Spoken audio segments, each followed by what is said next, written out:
Excited ako araw-araw na gumising at pumunta na naman dito sa lote na ginagawa naming farm. Dito kasi yung pagkakataon na meron ako matatawag na sariling farm. Sobrang tagal ko talagang pinapangarap ito na magkaroon kami ng sariling farm. Dati kasi doon sa mga nauna pa natin mga video, doon sa may mga alaga tayong kambing, mga baka. Katulad naman na babanggit natin madalas ay katiwala lamang kami doon. Itong ektarya kasi yon na purong niyugan at sa ilalim ay mga naging damuhan. Kaya't pinaglalagyan natin ng mga alagang hayop. Ang nais ko nga din pumasok dito sa farming ay doon ako nag-umpisa dahil ngayon wala naman tayo agad-agad na pambiling lupa. At buti nga isinikap din namin mag-ipon hanggang sa nung nagkaroon ng pagkakataon. Kahit yung inipon namin ay hindi pa kayo pambili na isang buong lupa. Kaya ang pangarap ko lamang din talaga dati para magkaroon ng lupa ay sana ay magkaroon ng hulugan at kami ay pagkatiwalaan. Ano nga nangyari yon dahil ngayon dito sa katabi rin naming barangay. Nakita ko nga ito nung nakapost sa social media. Yung 1,000 square meter ay 400,000 yung nakalagay dun sa post nila. Tapos down payment yung kalahati. Tapos hulugan na yung sobra. Hanggang sa chinat ko yung nagpost, nag-meet kami. Hanggang sa napag-usapan namin na 2,000 square meter yung kunin namin. Binigyan niya kaming tawad. Bis na 800,000 yung 2,000 square meter ay binigay niya lamang ng 700k. Pinagsama-sama namin ng pamilya ko na ipon namin. Yung mga maliliit na cash na naitabi hanggang sa nabuo namin yung 350k na siyang pang down payment hanggang sa dumating din yung panahon na naghulugan na. Naging magaan ang pagbabayad monthly at minsan nga mas malaki yung nahuhulog namin hanggang sa mabilis nga itong natapos bayaran. Noong time din na yun, grabe din ang panganak ng mga baboy namin, napakalulusog. Kaya instead na 10 buwan yung usapan naming hulugan, ay natapos naming hulugan ito in around 5 months. At ang isa pa sa pinakamaganda dito, bukod dito sa 2,000 square meter na nauna, ay lalo pa tayong pinagkakatiwalaan nung pinagkautangan ko neto. Dinadagdag niya palalo ipautang sa atin yung 15,000 square meters naman o 1.5 hectares. Nababang parte naman neto na merong palayan. Kaya doon ko naman naisip na mag-alaga pa ng mga itik. At sa ngayon, eto na, meron na akong mga naunang mga itik doon sa baba at maya-maya nga, yun yung ipapakita ko rin sa inyo. Habang ito nga yung inaalagaan ko mga sisiyo ng itik, ito yung another batch naman ang pinapalaki natin na idiragdag din natin doon sa baba. Wala noong nakuha ko itong lote, ay grabe talaga tuwing gising ko sa umaga, excited ako pag naiisip ko yung development na plano kong gawin dito. Tuwing may nadadaanan kami may binibenta mga seedling ng prutas or kahit na mga prutas na nakikita yung quality ang itsura, ay bumibili ako at yung mga buto, yung mga seedling ay tinatanim ko dito ng dahan-dahan. Para pagsapit nga ng 5 taon, 10 taon kasi minsan hindi natin namamalayan, mabilis lamang yun. Tumatagal na pala tayo sa isang lugar na hindi natin namamalayan. Parang sa edad lang natin, sa sobrang busy, minsan ay hindi natin namamalayan, ay lumalagpas na pala tayo sa kalendaryo. At ngayon pa lamang, bukod dun sa araw-araw natin ginagawa, trabaho na siyang naging source natin of income para naman sa pang-araw-araw natin pangangailangan, ay maigi din na meron tayong ginagawa na para sa after 5 years, 10 years na maaaring lumago. Katulad na lang ng pagtatanim ng mga prutas na hindi naman talaga kailangan yan na araw-araw mong diligan, lalo na pag medyo malalaki na, hahayaan mo na lamang yan.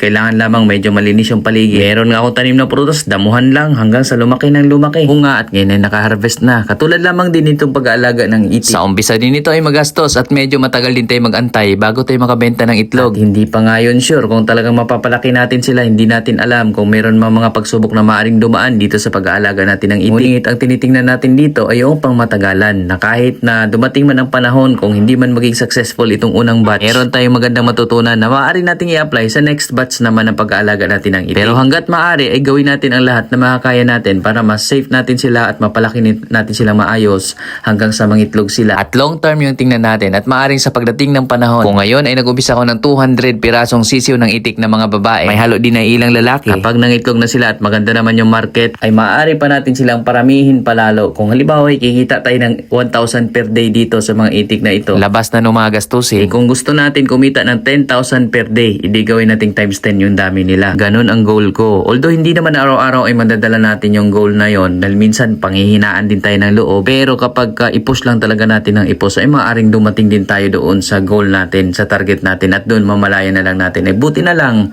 pinush ko hanggang sa nakarating ako dito. Dahil kapag nandun na rin tayo sa point na yon at medyo malaki na rin yung ating income, ay maaaring mas mapapalago pa natin lalo yung farm. Mas marami pa tayong pwedeng magawa. Na bukod sa itik, ay pwede pa tayong mag-expand. Magtayo ng mga magaganda at malalaking housing ng mga baboy, magtayo ng mga housing ng mga manok, kambing, mag-invest na mga gandang lahing kambing. Marami pa lalong oportunidad na pwedeng gawin. Pag hindi to man sa pag-iitik, bukod dito sa pagpapaitlog ng itik, ay pwede din tayo mag-provide ng mga itlog maalat, balut, sisiw, mga ready to lay ducks at marami pang iba. Napakalawak pa ng oportunidad na pwede nating pasukin dito sa farming. Kahit nga gawin nating tourist area yung farm natin. Kaya kapag naging successful yung farm, pwede natin gamitin yung farm para makapag-share din ng kaalaman patungkol doon sa pag-aalaga ng particular na hayop na inaalagaan natin doon sa area. And marami na nga rin ngayon ginagawang farm school yung kanilang farm. Kahit dagdag din yon sa magiging source natin na nakakatulong pa tayo. Kahit napakalawak lalawak pa siguro after 5 to 10 years din dito sa farm na ito. Tingnan natin kung ano pang maaari nating marating. Sabi ko nga minsan kapag mayroon lang akong malaking pera ngayon ay talagang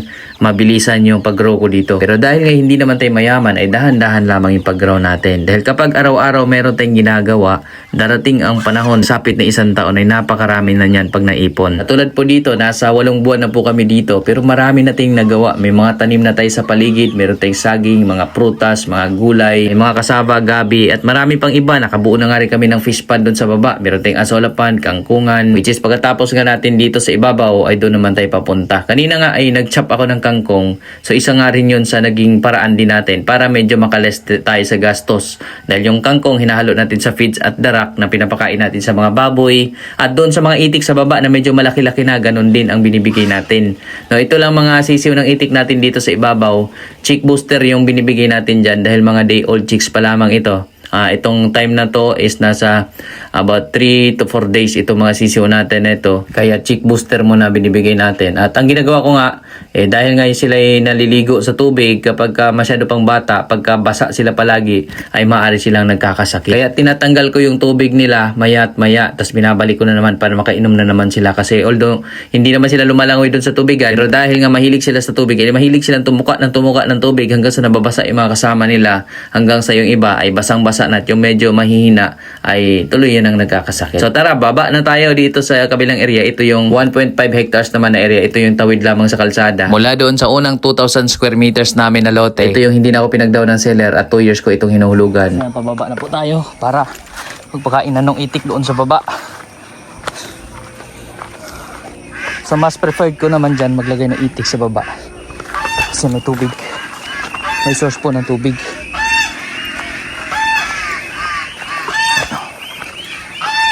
So fresh lagi na iinom nila.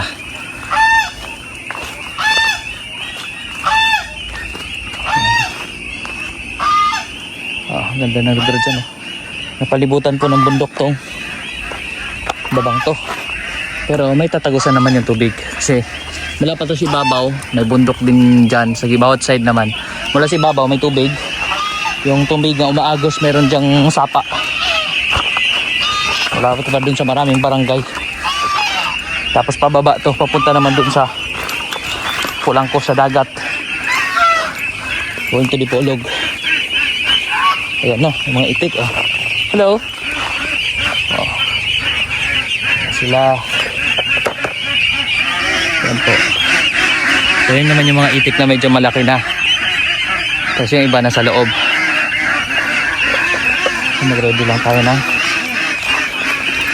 nila. Pasok lang tayo. Pero tayo mas malaki na dyan.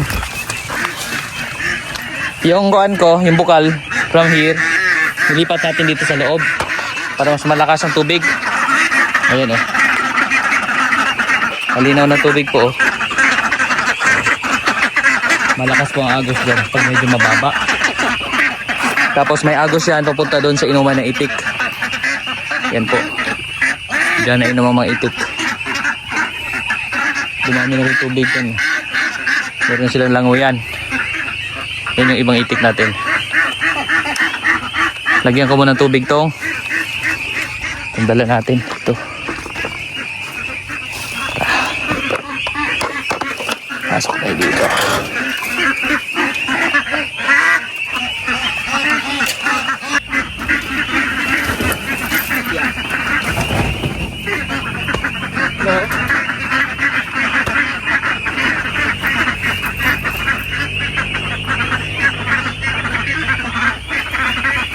Yung medyo malalaki na 34 piraso 35 sana namatay ng isa. Ayun sobrang yung may abnormality din sa kanyang bibig, so payat ko masyado. Yan, naglalagay lang tayong tubig. Ngayon nagtatago sila dyan sa loob. Iba andun cute.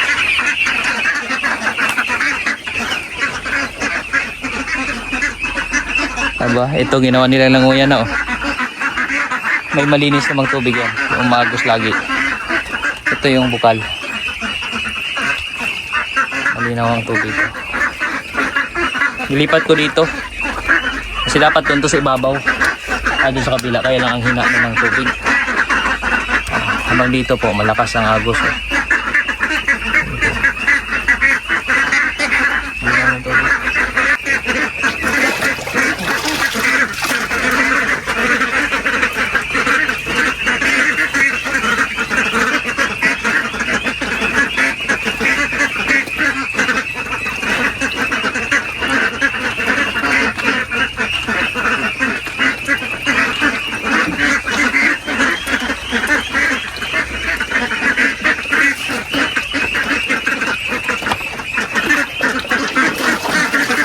Lang.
Sa loob.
Yan po. Ganyan na po sila kalakas kumain.